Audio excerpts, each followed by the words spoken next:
Hello student, start करते हैं हमारा जो previous year question paper solving का सेशन था उसका पार्ट 2। तो आज हम standard maths grade 10 standard maths के प्रीवियस ईयर के क्वेश्चन पेपर सॉल्व करेंगे और सबसे पहले हम स्टार्ट करेंगे एमसीक्यूज। तो पहला क्वेश्चन देखो, if 5 times the fifth term of an AP is equal to 9 times the 9th term then it's 14th term is. अब ये आप सबको पता है कि अगर कभी भी एपी में आपको अगर टर्म फाइंड करने के लिए आए तो टर्म फाइंड करने के लिए हमें ए और डी चाहिए जो इसमें गिवन नहीं है। तो ए और डी लाने के लिए हम क्या देखेंगे, हमें क्या गिवन है उस पर कॉन्सेंट्रेट करो। Given is fifth term and 9th term, तो इसको लिख दो। फिफ्थ टर्म क्या होगा A5 and 9th term is A9। ये दो चीजें हमें दी हुई है। उसके बाद कंडीशन क्या है, 5 times the fifth term, fifth term का 5 टाइम मतलब multiply by 5 and is equal to the 9 times the 9th term. तो यहां पर आप 9 को मल्टीप्लाई करो क्योंकि यहाँ पे ऑलरेडी क्वेश्चन में दिया हुआ है इज इक्वल टू, तो इसके लिए अगर 5 टाइम इसमें लिखा है तो हम वही 5 मल्टीप्लाई करेंगे, 9 टाइम अगर इसमें लिखा है तो हम वही मल्टीप्लाई करेंगे। आगे दिस इज द कंडीशन और फिर आगे बोल के रहे हैं कि 14th टर्म फाइंड करो। तो अभी उसको फिलहाल छोड़ दो, पहले जो दिया हुआ है यहां से हम कैसे सॉल्व कर सकते हैं वो देखो। तो यहां से आप क्या प्रोसीड कर सकते हो, आपने जो गिवन था उसके अकॉर्डिंग ये सेट किया 5। अब A5 को अगर मुझे सॉल्व करना है तो मैं लिख सकती हूँ इसका फॉर्मूला A प्लस 4D और A9 के लिए मैं लिख सकती हूँ A प्लस 8D। अब आप इसको नेक्स्ट हम इस पे क्या कर सकते हैं, ब्रैकेट है बाहर 5 है, मल्टीप्लाई करना पड़ेगा, इसके अलावा आप कुछ नहीं कर सकते हो। 5 4 जा 20D, 9 into A is 9A, 9 8 जा 72D। अब सबको इधर लेकर आ जाओ, 5A minus 9A plus 20D minus 72D। 5 minus 9 is minus 4A plus 20, 72 minus 20, तो 2 minus 0 is 2, 7 minus 2 is 5, minus 52D आ गया। अब आप देखो कि यहाँ ये जो दिया हुआ है इसको और ज्यादा हम सिंप्लीफाई में क्या कर सकते हैं। एक तो ये माइनस नहीं चाहिए हमें, यहाँ पे ये माइनस आ जाएगा, माइनस नहीं चाहिए, और दूसरा क्या नहीं चाहिए, ये 4 से ये दोनों नंबर डिवाइड हो रहे हैं, 52 भी 4 से डिवाइड हो रहा है और ये भी, तो इसको 4 से डिवाइड कर दो। अच्छा, ये इक्वल का साइन था, सब हम इधर लेकर आए तो यहाँ पर आपको लगाना पड़ेगा 0 क्योंकि यहाँ पे ये इक्वल का साइन था। तो अब आप क्या करोगे, इस पूरे को -4 से डिवाइड करना है। तो -4 से क्यों डिवाइड करना है, क्योंकि -4 से ये दोनों नंबर डिवाइड हो रहा है। -4 से आपने डिवाइड किया तो ये हो गया A, ये माइनस का हो जाएगा प्लस, 4 1 जा 4, 4 3 जा 12, A प्लस 13D आ गया। अब आप देखो आपको फाइंड करना था 14th टर्म, तो 14th टर्म का जब आप फॉर्मूला लिखते हो A14, तो A14 क्या होता है, A प्लस 13D होता है, इट इज इक्वल, तो इसका मतलब A14 इज इक्वल टू 0। ये इसका करेक्ट आंसर है। तो क्वेश्चन में अगर ऐसा कुछ आपको एकदम से क्वेश्चन पढ़ के नहीं समझे कि इसका आंसर कैसे आएगा, तो आप क्या करोगे, प्रोसीड तो करो। यहाँ दिया हुआ था जो कंडीशन, उस कंडीशन के हिसाब से हमने जो भी हम इसमें कर सकते हैं वो हम करेंगे, कुछ नया नहीं लगाना है अपनी तरफ से। लेकिन अब जैसे A5 है तो A5 का आप क्या कर सकते हो, फॉर्मूला लिख सकते हो। A9 का आप ये फॉर्मूला लिख सकते हो। फॉर्मूला लिखने के बाद आप इसको मल्टीप्लाई कर सकते हो। उसके बाद हम क्या कर सकते हैं, A और D सब इधर लेकर आए। फिर यहाँ तक जब हम पहुंचे तो हमने देखा कि यहाँ हम ज्यादा से ज्यादा -4 कॉमन ले सकते हैं, वो हमने कॉमन ले लिया और जैसे ही A प्लस 13D मिल गया तो बस फिर तो आंसर ही आ गया। Next question, if the sum and product of the roots of the quadratic equation is ax square plus 6x plus 4a is equal to 0, are equal, condition क्या है कि sum and product of roots are equal. अब जैसे ही सम and product बोल रहे हैं, तो सम and product बोल रहे हैं तो आपके दिमाग में सीधे आ जाना चाहिए कि हमें सम के लिए अल्फा प्लस बीटा और प्रोडक्ट के लिए अल्फा इंटू बीटा। तो पहले वो लिखो, फिर आगे देखते हैं कि क्या करना है अगर नहीं समझे तो। Sum and product of root of quadratic equation are equal. It means alpha beta is equal to alpha plus beta. ये कंडीशन है। अभी अल्फा बीटा लिखने के बाद आप नेक्स्ट क्या करोगे, क्योंकि यहाँ पे अलग से आपको अल्फा और बीटा की वैल्यू नहीं गिवन है, तो आप अल्फा बीटा का फॉर्मूला लिखो, that is C by A and alpha beta is minus B by A. अब यहाँ पे हम एक चीज ये कर सकते हैं कि अच्छा ए तो फाइंड करना है, ए से ए कर दो कैंसिल, और हमें फाइंड क्या करना है, देन ए इज, ये हमारा फॉर्मूला का ए है, ए मतलब ये फर्स्ट वाला नंबर, और वो भी यहाँ पे भी ए ही लिखा हुआ है और यहाँ पर भी ए लिखा हुआ है। तो फिलहाल ये ए और ये ए कैंसिल हो जाएंगे, क्यों, क्योंकि हमने देखा हुआ है कि अगर डिनोमिनेटर में या न्यूमरेटर में सेम नंबर हो, बीच में इक्वल का साइन है, तो वो फिर कैंसिल हो जाते हैं। नाउ सी क्या है यहाँ पर, C is 4a and b is -6। उसके साथ आपको ये x नहीं लिखना है, तो a का वैल्यू क्या आ जाएगा, -6/4, कैंसिलेशन, 2 2 4, 2 3 6, सो a इज -3/2। ये वाला आंसर है। अच्छा ए बार बार हो गया, तो इसमें आपको कंफ्यूजन नहीं होना चाहिए।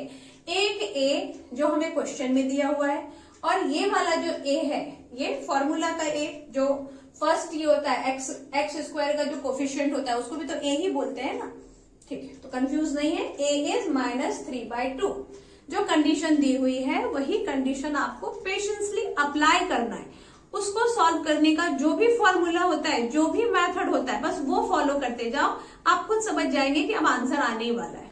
Next, if the lines given this and this are parallel, तो हमने पढ़ा हुआ है linear equation of two variable में कि अगर आपके पास दो लाइन है तो दोनों लाइन का इक्वेशन इंटरसेक्ट, जो भी आपको ग्राफ मिलेगा वो इंटरसेक्ट कब करेगा, when a1/a2 is not equal to b1/b2, ठीक है, और फिर वो पैरेलल कब होने वाला है, when a1/a2 is equal to b1/b2 is not equal to c1/c2, क्योंकि ये इनकंसिस्टेंट का भी सेम कंडीशन है। और नेक्स्ट कोइंसिडेंट कब होता है, जब a1/a2 is equal to b1/b2 is equal to c1/c2, ये कंडीशन हो, तो वो क्या होगा, कोइंसिडेंट होगा। अब यहां पर आपको देखो कंडीशन क्या बोल रहे हैं कि if the lines given this and this are parallel, parallel है मतलब ये ग्राफ की बात कर रहे हैं, मेंशन नहीं किया है कि on the graph if we represent this line on the graph then the line is parallel, ऐसा पूरा क्लियर नहीं है, लेकिन इसका मतलब यही है कि जब आप इस लाइन को यूज करके ग्राफ बनाते हैं तो वो ग्राफ पैरेलल है। तो आपको क्या फाइंड करना है, वैल्यू ऑफ के। तो पहले तो जो इन्होंने कंडीशन दी है वो करो कि पैरेलल दिया हुआ है। अभी देखो आप कि पैरेलल के लिए क्या हमने देखा था कि ये वाली कंडीशन होती है। अभी इस कंडीशन में आपको लगेगा कि a1/a2 b1/b2 और नॉट इक्वल टू c1/c2 भी लिखेंगे तो k की वैल्यू कैसे आएगी, लेकिन हमको ये लिखना ही नहीं है c1/c2। c1/c2 इसलिए नहीं लिखना है क्योंकि हमारे पास जो इक्वेशन है, इक्वेशन में देखो k कहाँ है, k b के पास है, c में तो वो k है ही नहीं, तो जब c में k है ही नहीं तो हम c1/c2 क्यों लिखेंगे, हम सिर्फ b तक ही लिखेंगे और फिर हमारा कंडीशन सिर्फ इतना ही चलेगा। क्लियर, तो यहाँ पर इट इज पैरेलल, तब आप a1/a2 is equal to b1/b2। अब इसमें देखो, इसमें a क्या होगा, ये हो गया आपका a1 और ये हो गया आपका a2, so 3/2 is equal to b1/b2 2k/5, और दिया हुआ है कि पैरेलल है तो हम ऐसा इक्वल करके लिख देंगे। नेक्स्ट क्या होगा, 2k का वैल्यू फाइंड करना है, तो 5 3 15 इज इक्वल टू 2 2 4k, तो k कितना आ गया आपका 15/4। This is the correct answer. Question number 4. If alpha beta are the zeros of polynomial this, then the value of alpha plus beta plus 3 alpha beta is. अब इसमें भी आप समझ गए होंगे कि आपको यहाँ पर पॉलिनोमियल गिवन है, अल्फा बीटा गिवन है, और जैसे ही मुझे अल्फा बीटा गिवन है और फाइंड क्या करना है, alpha plus beta plus 3 alpha beta. तो अब आप देखो यहाँ पर इस चीज को आप क्या सोच सकते हो, कुछ ऐसा सोच सकते हैं हम, अल्फा प्लस बीटा। तो अल्फा प्लस बीटा की वैल्यू क्या होगी, -b/a। अल्फा बीटा की वैल्यू c/a। वो दोनों की वैल्यू फाइंड करके यहाँ पे सब्स्टिट्यूट करेंगे, we will get the answer. Solve करते हैं इसको।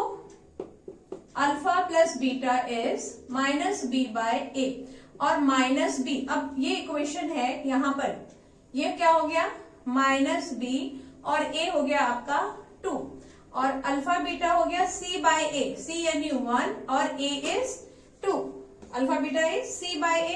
नेक्स्ट इसमें सब्स्टिट्यूट कर दो, अल्फा प्लस बीटा की जगह पे -5/2 प्लस 3 1/2, यहाँ इन दोनों के बीच में क्या होगा, मल्टीप्लाई, क्योंकि कोई साइन नहीं है, -5 प्लस 3 1 जा 3/2, यहाँ क्या आ गया -2/2, आंसर इज -1। यहाँ बिल्कुल भी आपको 0 नहीं लगाना है, क्योंकि यहाँ पे वर्ड लिखा हुआ है पॉलिनोमियल, और पॉलिनोमियल में आपको पता है कि हम ऐसा इक्वेशन नहीं बनाते, हम इज इक्वल टू 0 नहीं लिखते।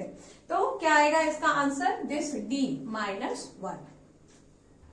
Question number 5, if a is equal to 2⁴ into 3 cube, b is 2 cube into 3 square into 5 and c is 3⁵n 5 square, LCM a b c. अच्छा, यहाँ पर एलसीएम के बाद ये ए बी और सी क्यों दिया हुआ है, ए बी सी इसलिए दिया है क्योंकि यहाँ पर देखो इन्होंने हमें नंबर नहीं दिया है, यहाँ कोई एक नंबर है ए जिसका ये फैक्टर है, कोई एक नंबर बी है जिसके ये फैक्टर है, और कोई एक नंबर सी है जिसका ये फैक्टर है। और जब हम उसका एलसीएम फाइंड कर रहे हैं तो ए बी सी का एलसीएम आपका कुछ इस तरीके से आ रहा है, तो आपको फाइंड करना है एन का वैल्यू।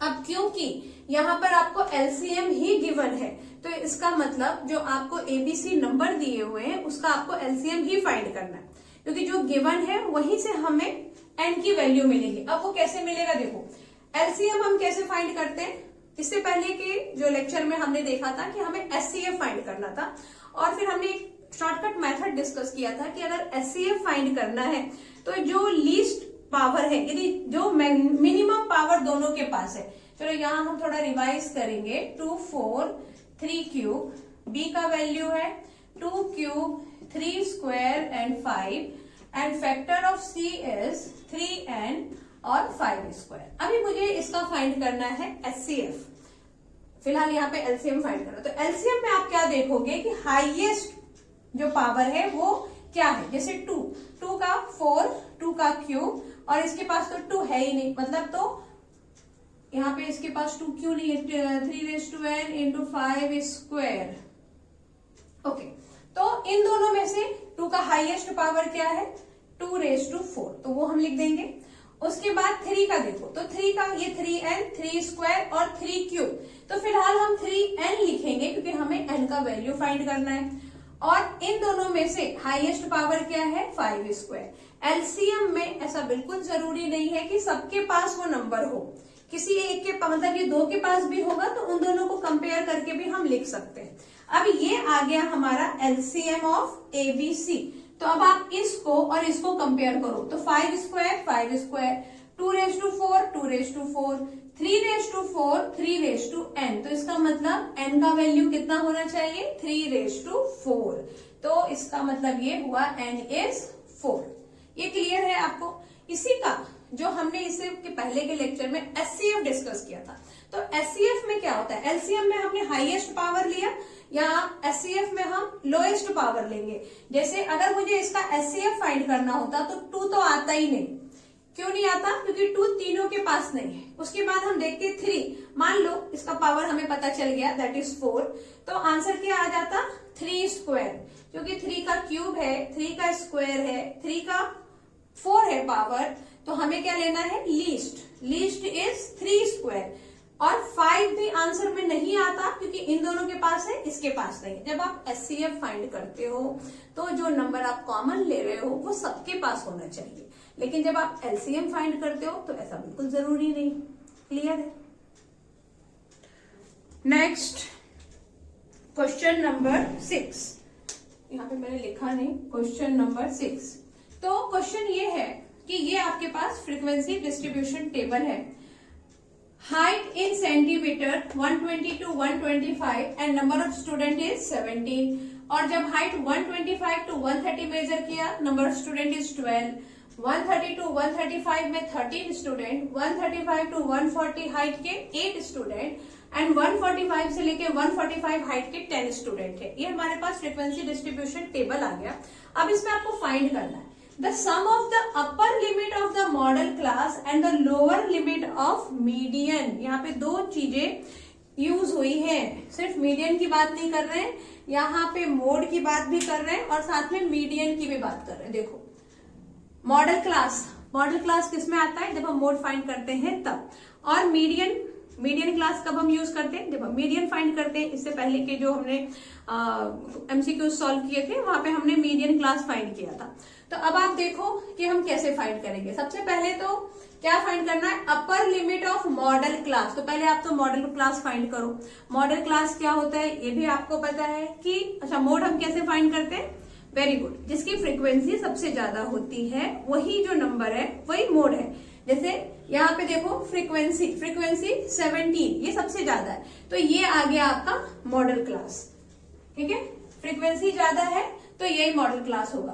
अब आ गया मीडियन क्लास। तो मीडियन क्लास फाइंड करने के लिए हम क्या करते हैं, मैं इसी में CF फाइंड कर देती हूँ। यहाँ आपको CF फाइंड करना पड़ेगा। जो पार्ट 1 में हमने क्वेश्चन सॉल्व किया था वहां पर हमने CF फाइंड नहीं किया था क्योंकि ऑलरेडी वो बिलो करके नंबर था तो वो CF ही दिया था।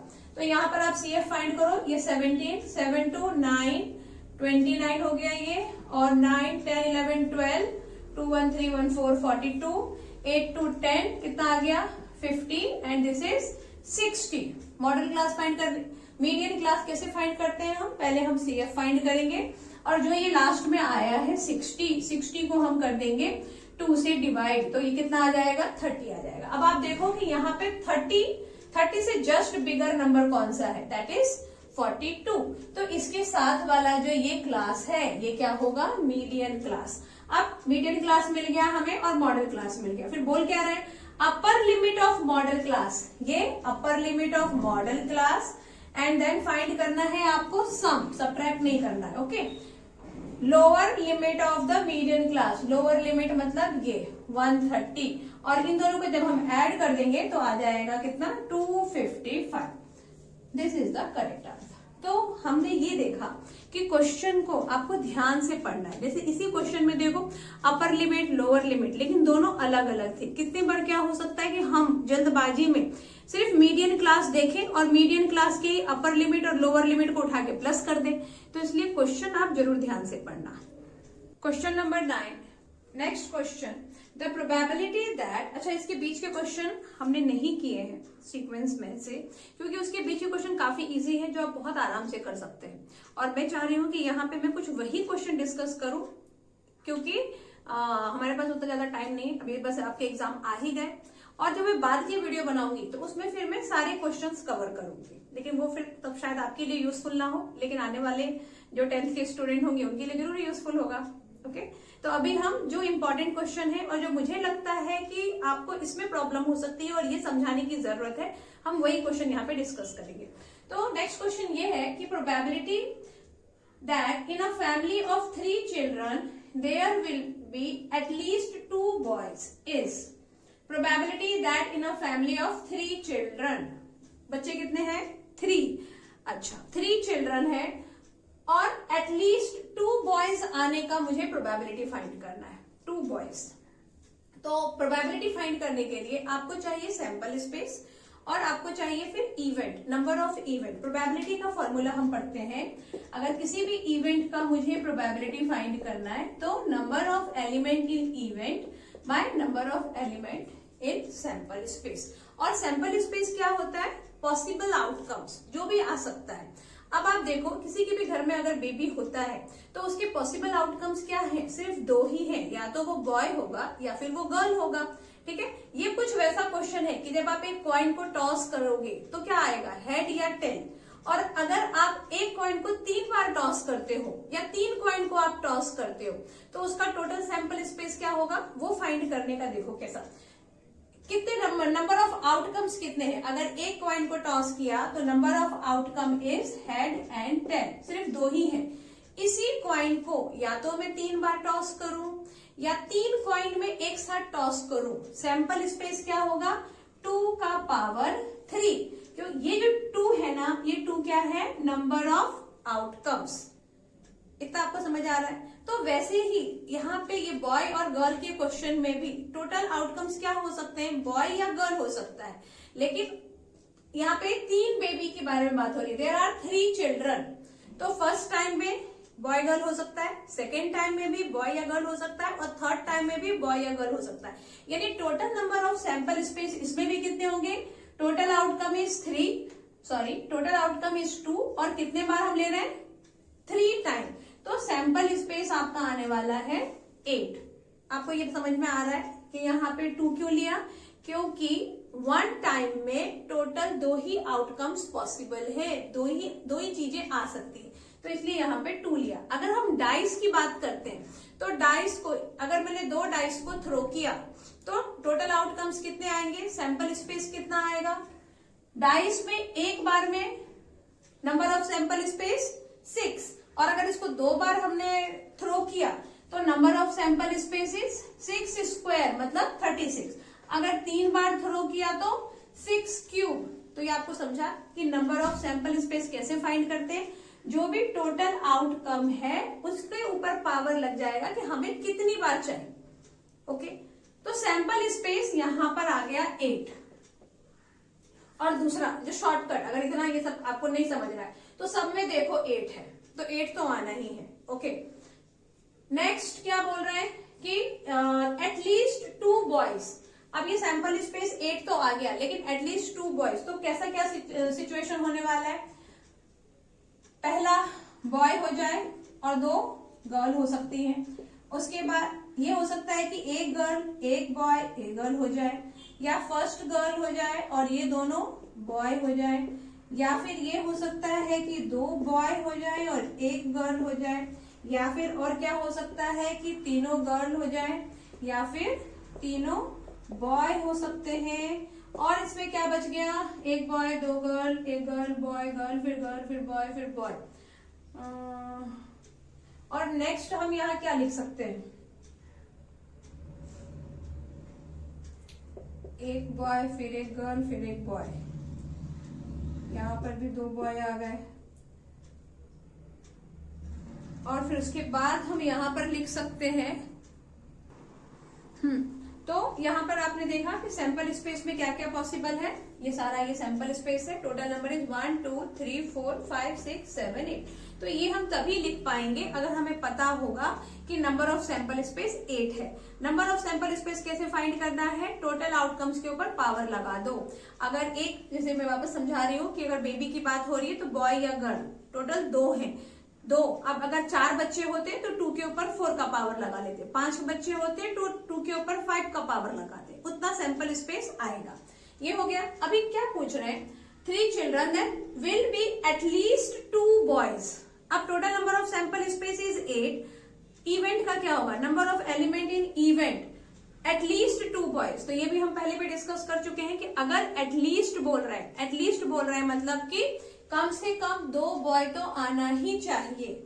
अगर तीनों बॉय होंगे तो भी चलेगा, यानी एटलीस्ट बोल रहे हैं तो उससे ज्यादा भी चलेगा। अगर एट मोस्ट बोलते तो ज्यादा से ज्यादा 2 लड़के, मतलब 2 से ज्यादा नहीं चलेंगे। अगर 2 नहीं भी हुआ तो चल सकता है, ठीक है। ओके, तो एट मोस्ट और एटलीस्ट क्लियर है आपको? एटलीस्ट अगर बोल रहे हैं तो क्या आएगा कि 2 नहीं भी है तो भी चलेगा। एटलीस्ट 2 बॉयज, तो एटलीस्ट 2 बॉयज में एक ही आ गया बॉय, और दूसरा बॉय क्या आ सकता है?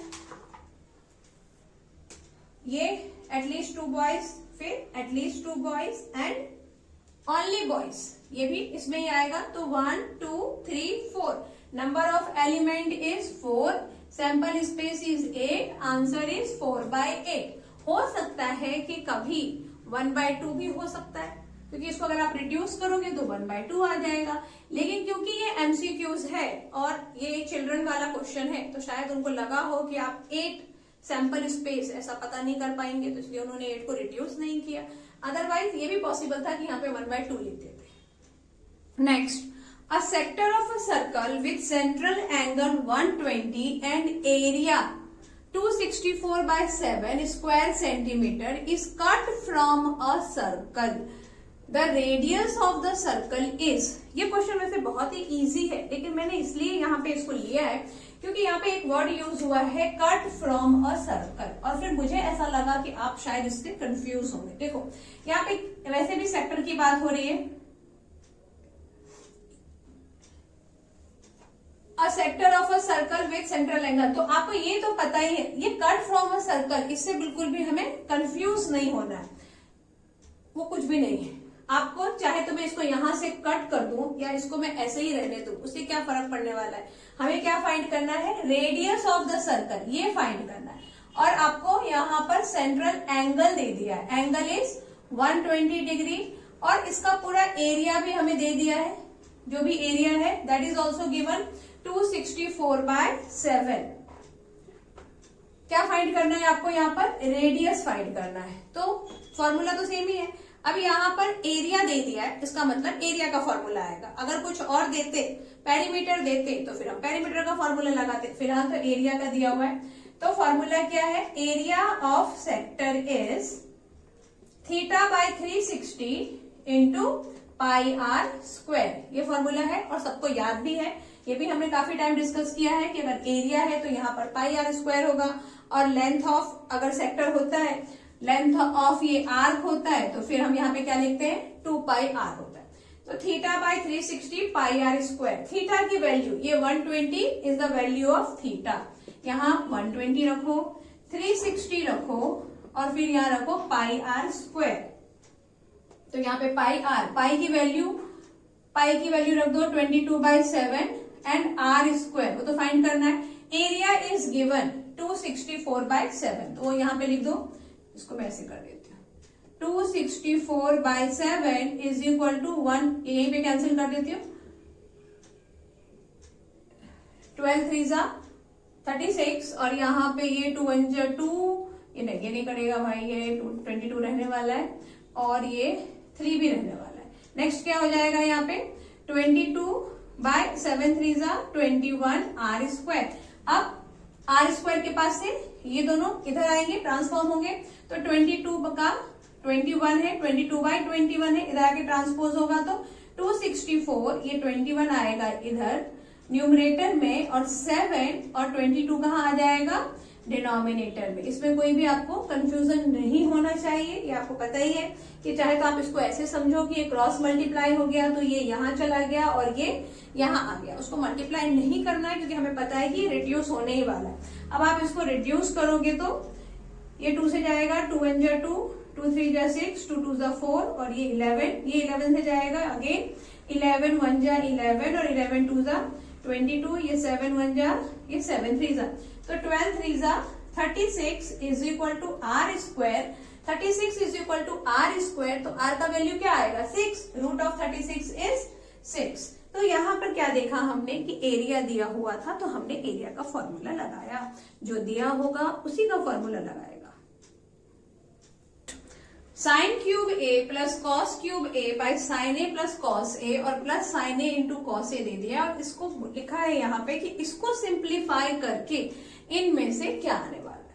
तो अब हम देखते हैं कि इसको सिंप्लीफाई कैसे करेंगे। अच्छा, ये चीज हम काफी टाइम डिस्कस कर चुके हैं कि अगर ये क्यूब है इस तरह से, तो आपको शायद ऐसा लगे कि क्यूब का फॉर्मूला लगा दे, a³ प्लस b³ का हम यहाँ पे फॉर्मूला लगा दे, लेकिन फिलहाल हम यहाँ वैसा नहीं करेंगे, क्योंकि हमें क्या दिख रहा है, एक नई चीज दिख रही है कि प्लस करके ये सेम चीज यहाँ लिखा है और यहाँ पे ये लिखा है, तो क्यूब का फॉर्मूला उसको सेकेंड ऑप्शन रहने दो। पहले आप क्या सोचो कि इस तरह से ये लिखा हुआ है, तो क्या हम इसको इससे मल्टीप्लाई करें तो कुछ हो सकता है। अब देखो, क्योंकि ये यहाँ पे ये मल्टीप्लाई के फॉर्म में है, इन दोनों को क्योंकि डिनोमिनेटर में है तो ये इधर मल्टीप्लाई होंगे। ओके, ये कुछ ऐसा हो जाएगा, sine cube a plus cos cube a plus ये sine a into cos a है। इसको जरा ध्यान से देखना, यहाँ पे प्लस माइनस मत कर देना, और ये आपका sine a plus cos a। इसको इससे मल्टीप्लाई करना ही पड़ेगा क्योंकि बीच में प्लस का साइन है। And denominator is sine A plus cos A. ऐसा हम क्यों सोचेंगे मल्टीप्लाई करने का, क्योंकि देखो जब आप इसको इस तरह से मल्टीप्लाई करेंगे तो ये साइन स्क्वायर ए कॉस ए आएगा और दूसरी बार कॉस स्क्वायर ए साइन ए आएगा। अगर साइन स्क्वायर के फॉर्म में आ रहा है मतलब कुछ तो होप है, बस उसी होप के सहारे हम जाएंगे। फिलहाल लिखो साइन क्यूब ए प्लस कॉस क्यूब ए, और जैसा कि मैंने कहा साइन ए कॉस ए को साइन से मल्टीप्लाई करो तो आंसर आएगा साइन स्क्वायर ए कॉस ए। और जब ये साइन ए कॉस ए को आप कॉस से मल्टीप्लाई करते हो तो आंसर आता है साइन ए और कॉस स्क्वायर ए। यहाँ पे ए लिखना बहुत जरूरी है। Denominator is sine A plus cos ए।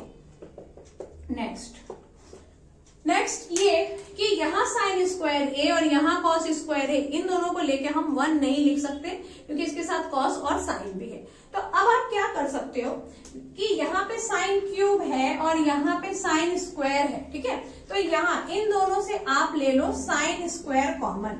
और ऐसा ख्याल हमें क्यों आएगा कि हम इन दोनों से साइन स्क्वायर कॉमन ले लें, क्योंकि जब हम आगे देखेंगे तो हम ऐसे ही यहाँ पर भी पॉसिबल है कि हम कॉस स्क्वायर ले लें, मतलब साइन और कॉस अलग हो जाएंगे स्क्वायर के फॉर्म। तो शायद कुछ हो, इन दोनों से क्या ले लिया हमने साइन स्क्वायर। अब यहाँ से साइन बच गया और यहाँ से क्या बच गया, कॉस बच गया। और ऐसे ही यहाँ पर आप क्या करोगे, कॉस स्क्वायर कॉमन लोगे और क्या आ जाएगा, यहाँ कॉस आ जाएगा और यहाँ आ जाएगा sine. Now the denominator is same sine A plus cos A.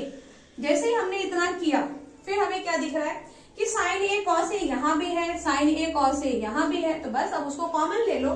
Sign A cos A जैसे ही आपने कॉमन लिया तो आगे क्या हो जाएगा, उसको मैं यही लिख देती हूँ, आप लोग समझ जाना। साइन ए कॉस ए ले लिया common, sine A cos A यहाँ से, तो ब्रैकेट में आ गया sine square A plus cos square, sine square A plus cos square A आ गया। और डिनोमिनेटर में तो ये चल ही रहा था साइन ए प्लस कॉस ए। ये sign square A plus cos square ए क्या देगा, 1 देगा। और ये साइन ए कॉस ए, यहाँ पर साइन ए प्लस कॉस ए आएगा ना, कि साइन ए प्लस कॉस ए हमने कॉमन लिया है, साइन ए प्लस कॉस ए। वापस समझो, साइन स्क्वायर ए और कॉस स्क्वायर ए 1, ये खत्म। साइन ए प्लस कॉस ए और ये साइन ए प्लस कॉस ए, ये भी हो जाएगा कैंसिल और ये हो जाएगा 1। तो सब मिलके क्या आंसर बनेंगे, 1। क्लियर है ये। Next, into concentric circle and centre is O। Concentric circle मतलब 2 सर्कल जिसका कि सेंटर एक ही होने वाला है, और सेंटर क्या है, centre is O। The radius of the outer circle is 50 centimeter. Chord AB of the outer circle is tangent to the inner circle at D and AB is the chord 96 centimeter. Then find R. जब इतना सारा एक साथ लिखकर आता है तो हम कंफ्यूज हो जाते हैं, इसमें कोई टेंशन की बात नहीं। तो अब आपको क्या करना है, स्टेप बाय स्टेप देखो कि क्या गिवन है और उसको ड्रॉ करना स्टार्ट करो रफ में, तो आपको क्लियर हो जाएगा। एकदम से उसको बार बार पढ़ के टाइम वेस्ट मत करो, ठीक है।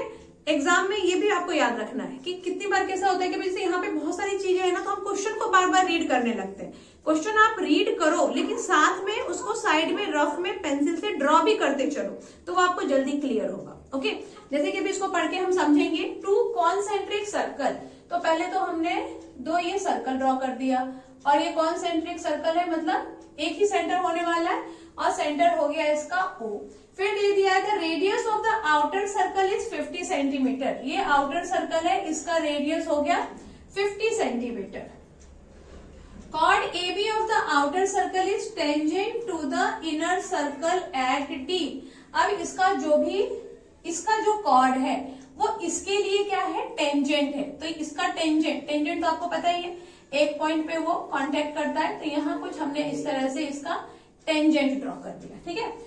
आउटर सर्कल के लिए ये कॉर्ड है लेकिन इनर सर्कल के लिए ये टेंजेंट है, and it is tangent at the point D, inner circle of D, and AB is, this is A, chord is AB and length of AB is also given, that is 96 centimeter। तो ये आपको समझ में आया कि question पढ़ के हमें ड्रॉ करते चलना है, तो उससे हमें क्वेश्चन जल्दी समझ में आता है। आगे आपको क्या फाइंड करना है, फाइंड आर। आर यहाँ पर मैंने पूरा क्वेश्चन नहीं लिखा है। Find the radius of the inner circle, that is the question. अब यहाँ पर आप देखो कि ये इनर सर्कल है, तो इसका रेडियस फाइंड करना है, मतलब मुझे ये ओडी फाइंड करना है। ए बी गिवन है, ये आपने पढ़ा हुआ है कि अगर ये इस बिगर सर्कल की हम बात करें, आउटर सर्कल की, तो perpendicular drawn from the centre to chord bisect the chord, ये चीज आपने पढ़ा हुआ है। अभी क्योंकि हम एमसीक्यू सॉल्व कर रहे हैं तो ये सारा कुछ आपको लिखने की जरूरत नहीं है। ये क्या है, A B, A B is 96, तो यहाँ पे ओडी फाइंड करना है, ठीक है। ओडी फाइंड करना है तो आप क्या करो, ये ट्राइंगल ले लो, in triangle O D B, ये तो परपेंडिकुलर हो गया 90 डिग्री। यहाँ पे ये ओबी रेडियस भी गिवन था, the radius of the outer circle is 50 centimetre, यानी ये भी आपको 50 सेंटीमीटर गिवन है।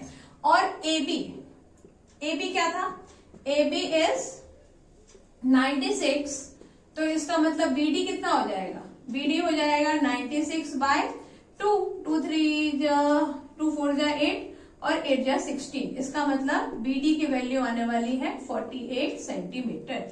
ये बीडी 48 आ गया। ये समझा आपको क्यों ऐसा लिया, ये पूरी लाइन हमको गिवन है और हमने ये पढ़ा हुआ है कि सेंटर से जब आप ये परपेंडिकुलर ड्रॉ करते हैं तो वो उस कॉर्ड को क्या करता है, बाइसेक्ट करता है। और ये कॉर्ड कहाँ बना हुआ है, बिगर सर्कल पे। हम यहाँ पे टेंजेंट का कुछ भी कॉन्सेप्ट नहीं ले रहे हैं, ओके।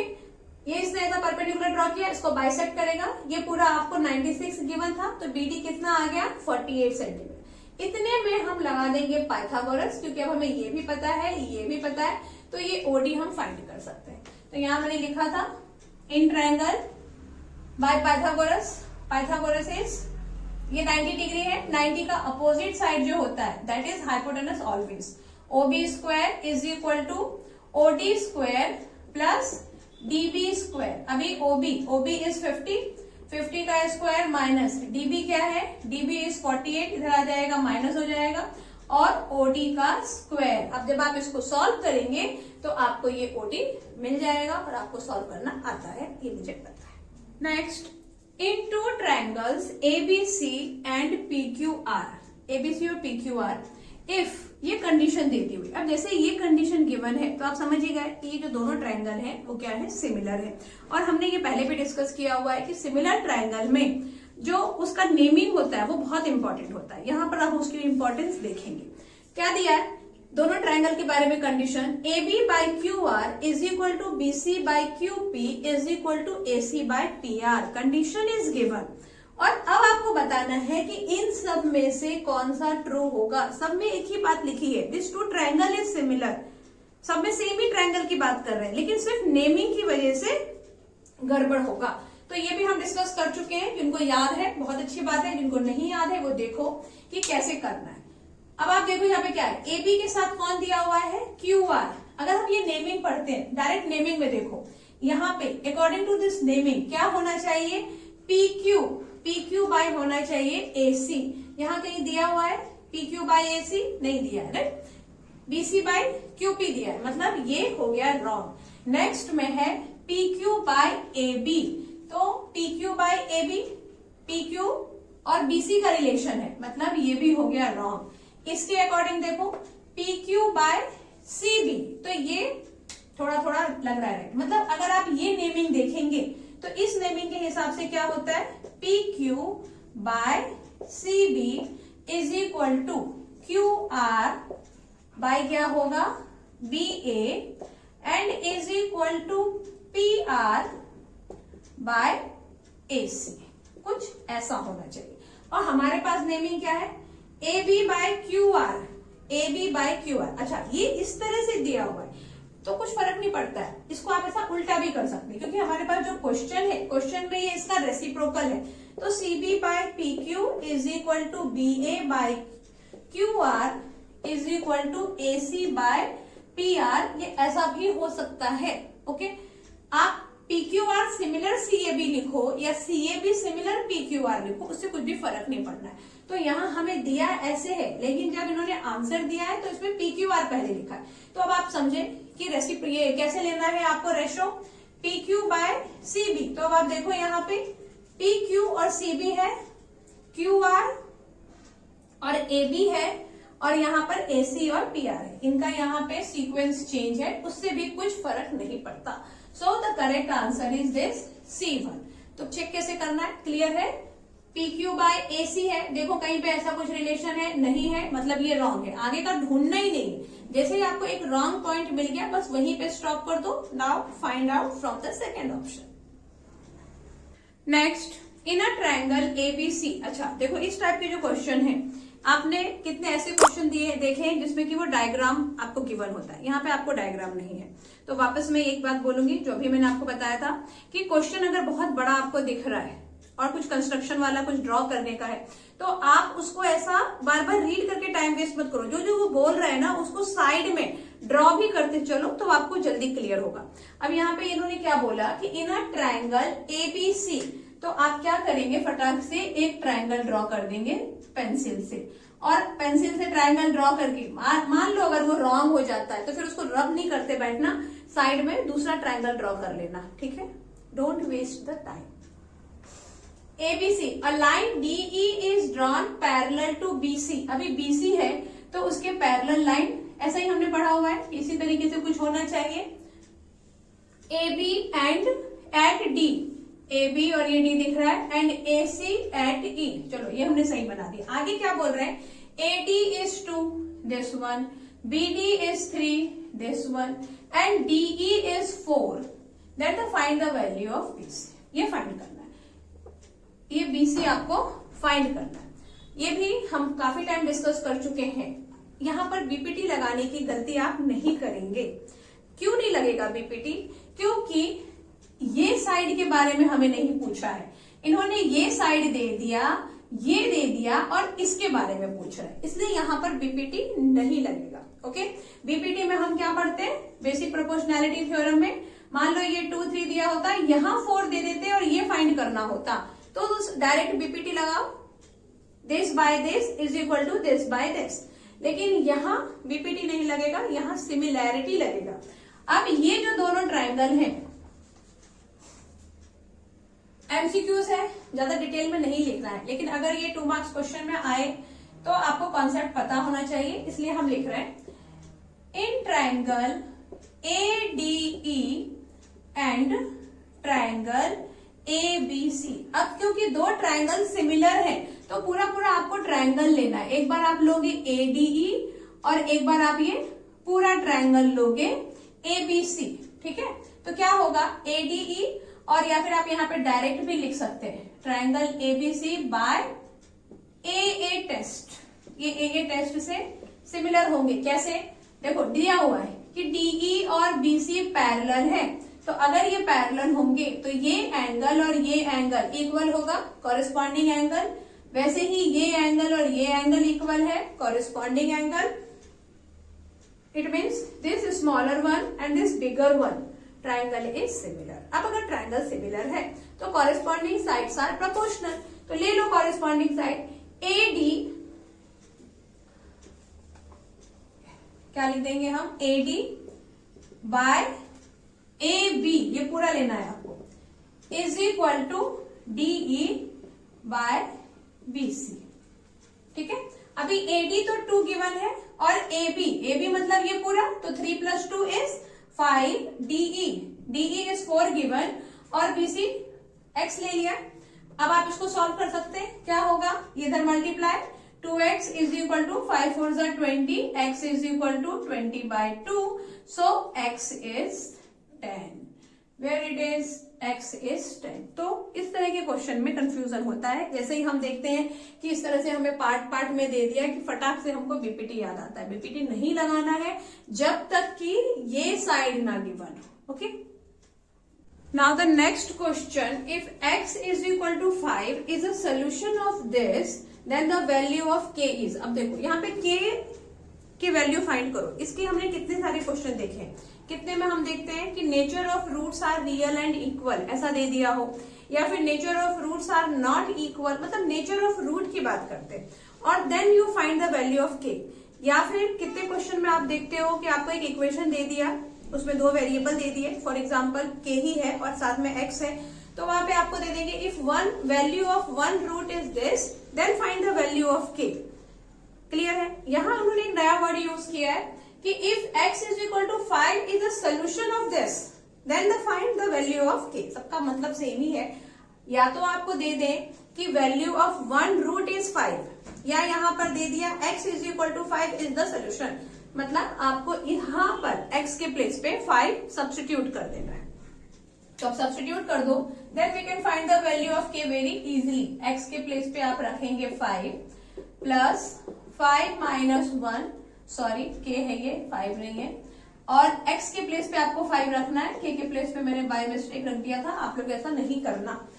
5 5 जा 25, 25 2 जा 50, और यहाँ पर 5 को इससे मल्टीप्लाई कर दो फिलहाल, 5k माइनस 5 1 जा 5 प्लस 10 इज इक्वल टू 0। अब आप क्या करेंगे, k के अलावा जो भी नंबर है उसको सॉल्व कर दो, तो ये 50 प्लस 10 60 माइनस 5 इज 55, तो यहाँ पे आ गया आपका 5k plus 55 is equal to 0, then 5k is equal to, ये 2 इक्वल मत लगाओ, ये 55 इधर आ गया minus 55, so k is equal to minus 55 by 5, तो आंसर क्या आएगा -11 बाय कैंसिलेशन।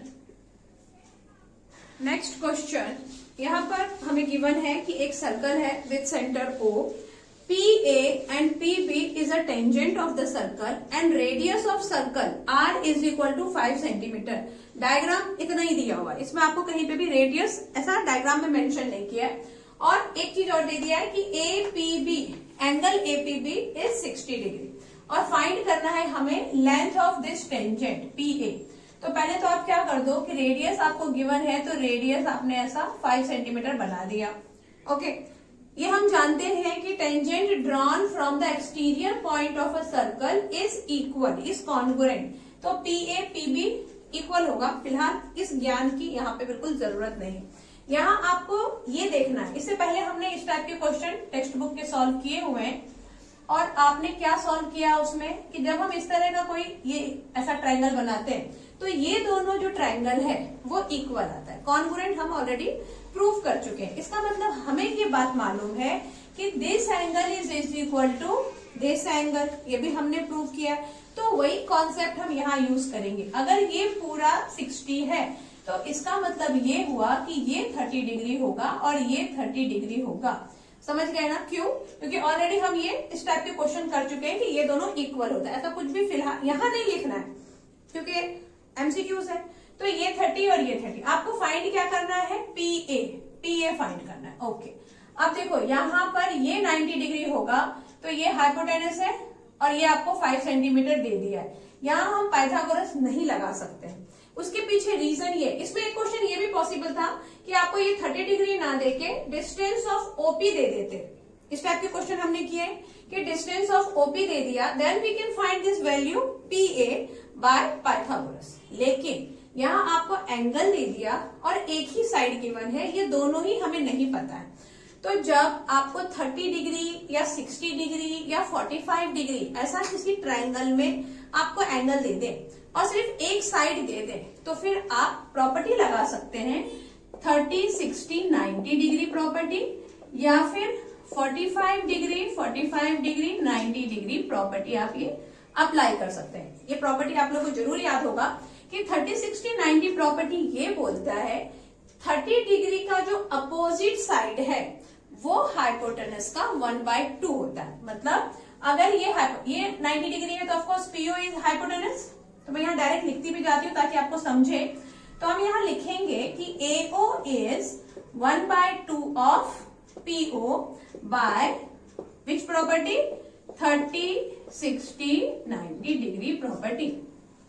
ओके, ये प्रॉपर्टी क्या बोल रही है कि ये AO क्यों? क्योंकि 30 का अपोजिट साइड इस हाइपोटेनस का 1/2 होगा।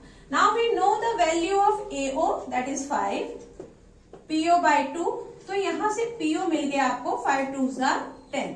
अब आप बोलोगे PO तो फाइंड ही नहीं करना था, आपने क्यों कर दिया? इसलिए कर दिया क्योंकि इस कंडीशन में हम सिर्फ यही फाइंड कर सकते हैं, ये नेक्स्ट स्टेप में फाइंड होगा। ओके, तो अब हमने ये 10 फाइंड कर लिया है। आगे या तो आप अगेन यही प्रॉपर्टी लगाओ, वो भी मैं बताती हूँ कि आगे क्या है, या फिर आप यहाँ पे पाइथागोरस लगा के AB को फाइंड कर लो, क्योंकि अब हमारे पास दो साइड आ गए। तो क्योंकि हम नया एक ये प्रॉपर्टी की बात कर रहे हैं, वैसे ये प्रॉपर्टी नया नहीं है लेकिन हम काफी दिन के बाद इसकी बात कर रहे हैं, तो 30 60 90 प्रॉपर्टी के अकॉर्डिंग 30 का अपोजिट साइड हाइपोटेनस का 1/2 होता है, लेकिन अब ये 30 है ये 90 है, तो ऑफकोर्स ये कितना होगा 60 degree. Sum of 3 angle of triangle is 180, तो ये 60 होना चाहिए और हमें फाइंड करना है AP। तो 60 का अपोजिट मतलब ये AP इस हाइपोटेनस का √3/2 होता है। This is also the part of property. क्या होगा? AP is √3/2 of OP। ठीक है, 60 का अपोजिट साइड हाइपोटेनस का √3/2 होता है। हाइपोटेनस में √3/2 आप मल्टीप्लाई करो तो 60 डिग्री का जो अपोजिट साइड है वो आ जाएगा। तो बस यहाँ पे √3/2 है। OP अभी हम लेकर आए थे 10, 2 5s are 10, 5√3 is the answer. यहाँ मैंने ऑप्शन नहीं लिखा है, ऑप्शन में ये भी है 5√3। अगर आपको ये नहीं समझा कोई बात नहीं, आप पाइथागोरस लगा लो। Question is, all queens, jack and ace are removed from a pack of 52 playing cards. Then one card is picked up. The probability of that card is a king. पहले क्वेश्चन को ध्यान से समझेंगे कि remove कर दिया है। अभी अगर ये कार्ड रिमूव कर दिया तो इसका मतलब ये हुआ कि जो टोटल नंबर ऑफ कार्ड है वो कम हो गए। तो किसी भी क्वेश्चन में अगर कोई चीज रिमूव हो रही है, specially in the question of probability, कुछ अगर रिमूव हो रहा है तो उसका इफेक्ट किसके ऊपर आएगा? सिर्फ और सिर्फ सैंपल स्पेस के ऊपर। ठीक है, तो यहां से अब आप देखो कि क्वीन, जैक और एस, अभी क्वीन कितने होते हैं कार्ड के अंदर? टोटल 4 क्वीन होती है, और जो जैक होते हैं, जैक में कितना होता है? ये भी 4 ही होता है, और एस कितना होता है? ये भी 4 होता है। तो 4 4 8 4 12 cards are removed from the pack of 52 card. तो अब हमारे पास कार्ड में बच गया टोटल 42, और 42 में से एक कार्ड हमने निकाला और वो कार्ड किंग होगा। इसकी क्या प्रोबेबिलिटी? तो अभी 42 है तो उसमें किंग कितने हैं? किंग तो 4 के 4 ही है, क्योंकि निकाले गए ये, तो उससे नंबर ऑफ किंग में कुछ फर्क नहीं पड़ना है। तो अभी भी किंग कितना है हमारे पास? 4। तो इसकी प्रोबेबिलिटी कितनी हो जाएगी? 4/40 सैंपल स्पेस और ये इवेंट, और इसको आप कैंसिल करेंगे, आंसर इज 1/10। समझ आया कि अगर कोई चीज रिमूव हो रही है प्रोबेबिलिटी के क्वेश्चन में तो उससे उसके सैंपल स्पेस पे फर्क पड़ेगा। नेक्स्ट क्वेश्चन ये देखो, यहां पर क्या था कि there is a circle with centre O and the diameter is PQ। ये याद रखेंगे, सर्कल है, डायमीटर है, लेकिन फिर भी ये सर्कल चैप्टर का क्वेश्चन नहीं है, ये क्वेश्चन है किसका? कोऑर्डिनेट ज्योमेट्री का। डायमीटर और ये O का कोऑर्डिनेट आपको दे दिया 2 - 4, P का कोऑर्डिनेट दे दिया -4 and 5, और आपको किसका कोऑर्डिनेट फाइंड करना है? Q का कोऑर्डिनेट फाइंड करना है। तो इसको हम, ये x1 y1 हो गया, इसको हम क्या ले लेंगे? x2 y2। और आपको पता ही है कि O सेंटर है और ये डायमीटर है, तो O क्या होगा? मिड पॉइंट होगा। यहाँ पे अब आप लगा देंगे मिड पॉइंट। इस टाइप के क्वेश्चन भी हम बहुत सारे कर चुके हैं। तो मिड पॉइंट जब आप लगाएंगे तो मिड पॉइंट में ये जो वैल्यू है ये कहाँ आने वाली है? मिड पॉइंट का फॉर्मूला क्या होता है? x is equal to x1 plus x2/2। ये हमारा x और y है एक्चुअली, और ये क्या है? x1 y1, ये x2 y2 और ये xy। ठीक है, तो x is also given 2, x1 is -4 plus x2 हमें नहीं पता है by 2, 2 2s are 4, और ये वाला 4 जब इधर आएगा तो +4, इसका मतलब ये आने वाला है 8। अब ढूंढ लो 8 कहाँ है? तो 8 ये है। This is the correct answer. दूसरा आपको फाइंड करने की जरूरत ही नहीं है, एमसीक्यूज में एक आ गया ना। हाँ, अगर 8 2 ऑप्शन में होते तो फिर हम दूसरा भी फाइंड करते। ठीक है, लेकिन यहाँ ऐसा नहीं है, 8 एक ही बार है तो सीधे उसको टिक मारो और आगे का क्वेश्चन करो। Now the next question, find the value of this one, sign square theta plus 1/1 plus ten square theta. तो ये भी हम लोग काफी टाइम डिस्कस कर चुके हैं कि जो ट्रिग्नोमेट्री है, ट्रिग्नोमेट्री को सॉल्व करने का सिंपल वे, हमने कुछ पॉइंट डिस्कस किए थे जो मैंने ट्रिग्नोमेट्री चैप्टर के ऊपर जो वीडियो बना था उसमें। तो वो पॉइंट ये थे कि अगर फॉर्मूला है डायरेक्ट फॉर्मूला आप देख रहे हो कि हाँ इसका तो कुछ तो वैल्यू होता ही है, तो आप वहां सीधे फॉर्मूला लगाओ और कुछ नहीं। जैसे 1 प्लस टेन स्क्वायर थीटा क्या होता है इसका, सेक स्क्वायर थीटा। तो पहली फुर्सत में हम वही काम करेंगे, उसके बाद देखेंगे क्या करना है। तो आपने लगाया यहाँ साइन स्क्वायर थीटा को ऐसे ही रहने दो और यहाँ इसको क्या कर दो, सेक स्क्वायर थीटा। एक चीज और हमने डिस्कस किया था कि ट्रिग्नोमेट्री में एक साथ सारे चेंजेस आपको नहीं करने हैं, 1 बाय 1 चेंजेस करो। अगर एक लाइन के बदले आपने आधी पेज में भी क्वेश्चन सॉल्व किया और वो प्रोसीजर सब आपका राइट है, तो उससे कुछ फर्क नहीं पड़ता है कि आपने उसको कितना लॉन्ग वे में सॉल्व किया है। ठीक है, तो क्या किया हमने, पहले 1 प्लस टेन स्क्वायर थीटा की जगह सेक स्क्वायर थीटा लिखा, क्योंकि इसका डायरेक्ट यहाँ फॉर्मूला बनता है। अब next 1 by sec square theta, उसका हम क्या लिखेंगे, कॉस स्क्वायर थीटा। ऐसा हमें क्यों लगेगा कि इसको ही चेंज करना है, इसको नहीं चेंज करना है, क्योंकि साइन को जब आप चेंज करते हो तो क्या बना दोगे, इसको कॉसिक बना दोगे, और सेकेंड और कॉसिक के साथ तो कोई रिलेशन ही नहीं है। लेकिन अगर मैं इस सेकेंड को कॉस बना दूं तो फिर उसका साइन के साथ फॉर्मूला है। तो इस तरह से थोड़ा हम सोच के चेंजेस करेंगे। तो ये साइन स्क्वायर थीटा और ये 1 बाय सेक स्क्वायर थीटा क्या हो गया, कॉस स्क्वायर थीटा। अब sine square theta plus cos square theta is 1 and this is the answer.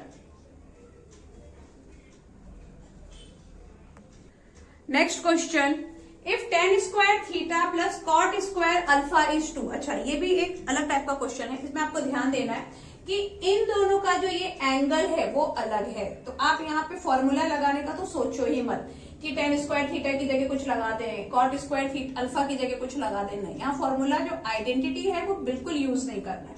तो अब क्या यूज करना है, फिर थीटा की वैल्यू आपको दे दिया 45 और यहाँ अल्फा की वैल्यू आपको फाइंड करना है। ओके, ठीक है। अल्फा के लिए कंडीशन है, ये क्या है, कंडीशन। इसके पहले के क्वेश्चन में भी हम डिस्कस कर चुके हैं कि ये सिर्फ आपको कंडीशन दे रहे हैं कि अल्फा आपका कैसा होना चाहिए। अल्फा होना चाहिए 0 डिग्री से बिगर और 90 डिग्री के स्मॉलर या फिर 90 डिग्री के इक्वल। जो भी आप अल्फा लाएंगे उसकी ये कंडीशन इन्होंने दे दी है। तो ये 95 डिग्री, ये तो वैसे ही रिजेक्ट हो गया, ये आंसर हो ही नहीं सकता है क्योंकि अल्फा की कंडीशन वो नहीं है। तो अब इन तीन में से क्या होगा, थीटा आपको 45 दे दिया है, यहाँ पे सब्स्टिट्यूट कर दो। जब आप सॉल्व करेंगे तो आप लिखेंगे टेन स्क्वायर, थीटा की जगह लिख देंगे 45 डिग्री और बाकी सब चीजें एज इट इज लिखेंगे। अब tan 45 डिग्री क्या होता है, tan 45 डिग्री इज 1। देखो ये tan स्क्वायर 45 हो या फिर tan 45 डिग्री का होल स्क्वायर हो, बोथ आर द सेम। तो इसमें आपको कंफ्यूज नहीं होना है कि tan स्क्वायर 45 है तो इसमें कुछ अलग ही दुनिया का हमको करना है या हम 45 का स्क्वायर करके उसको 90 बना दें, ऐसा नहीं सोचना। ओके, tan स्क्वायर 45 मतलब tan 45 का होल स्क्वायर। अब tan 45 जब मैंने लिख ही दिया तो आगे कंटिन्यू करती हूँ। tan 45 इज 1 का square plus cot square alpha is 2। अब क्या करना है आपको, अल्फा की वैल्यू फाइंड करना है, तो 1 को उधर लेके जाओ, 2 माइनस 1 दैट इज 1। तो cot alpha is root of 1, क्योंकि यहाँ पे स्क्वायर था तो यहाँ रूट आ जाएगा। 1 का आप रूट फाइंड कर लो या जो कर लो वो 1 का 1 ही रहने वाला है। तो कॉट अल्फा इज 1, ठीक है। अभी कॉट में 1 वैल्यू कब आता है, 45 डिग्री में ही आता है। तो इसका मतलब अल्फा का वैल्यू भी क्या हो जाएगा, 45 डिग्री। क्लियर हो गया कैसे करना है, 1 आता है कॉट 45 में। इसके लिए आपको टेबल याद होना चाहिए, वो आपको जरूर याद होगा। Now the next, the probability. अच्छा, ये जो क्वेश्चन है ये थोड़ा अलग है प्रोबेबिलिटी से। यहाँ पे आपको प्रोबेबिलिटी गिवन है और नंबर ऑफ इवेंट फाइंड करना है। देखो, the probability of getting a chocolate flavoured ice cream at random in a lot of 600 ice cream. इसमें जो ध्यान देने वाली चीजें हैं वो ये है, 600 आइसक्रीम का एक लॉट है। अभी 600 आइसक्रीम का अगर लॉट है, प्रोबेबिलिटी का हम फॉर्मूला लिखें NE/NS, तो आपके पास NS है यहाँ पर 600 is 0.055। This is the probability. पहचानना आसान है प्रोबेबिलिटी को, वैसे तो क्वेश्चन में भी लिखा है, लेकिन अगर कंफ्यूजन हो तो प्रोबेबिलिटी कभी भी 1 से ज्यादा नहीं हो सकता है। So this is the probability. आगे, the number of chocolate flavoured ice cream in a lot is. अब इसमें चॉकलेट फ्लेवर आइसक्रीम था कितना, वो हमको फाइंड करना है। ठीक है, टोटल 600 आइसक्रीम में से चॉकलेट फ्लेवर आइसक्रीम निकलने की प्रोबेबिलिटी ये है, then the number of chocolate flavour ice cream. Question clear हो गया आपको? क्वेश्चन समझ आया कि कैसे समझना है? क्वेश्चन पढ़ते जाना है और साइड में रफ में पेंसिल से उसको लिखते जाना है कि क्या क्या गिवन है। जब आप लिखोगे ना तो आपको क्लिक होगा कि एक्चुअली इसमें करना क्या है। सिर्फ आप पढ़ते जाओगे तो थोड़ा टाइम लगेगा समझने के लिए। ओके, अब ये इतना हम समझ गए। अब क्या करेंगे यहाँ पे, क्रॉस मल्टीप्लाई। तो देखो, ये जो जीरो वाले नंबर होते हैं इसको मल्टीप्लाई करना आसान है। 6 को 55 से मल्टीप्लाई कर दो। 6 5 जा 30, 6 5 जा 30 एंड 33। कितना कर दिया? ये 600 था, आगे 2 जीरो और लगा दो। डेसिमल के बाद 1 2 3, 3 जीरो है तो सॉरी 3 डिजिट है, तो 1 2 3 के बाद यहाँ आएगा डेसिमल। ये मुझे पता है आप सबको आता ही है, फिर भी अगर कोई भूल गए हो उनके लिए समझाया। डेसिमल के बाद सिर्फ जीरो है, that is cancel, so it is 33। तो आज की इस लेक्चर में बस इतना ही, और जो नेक्स्ट वीडियो बनेगा उसमें हम लोग बेसिक के 2 मार्क्स क्वेश्चन डिस्कस करेंगे। ओके, मिलते हैं नेक्स्ट लेक्चर में। Thanks for watching.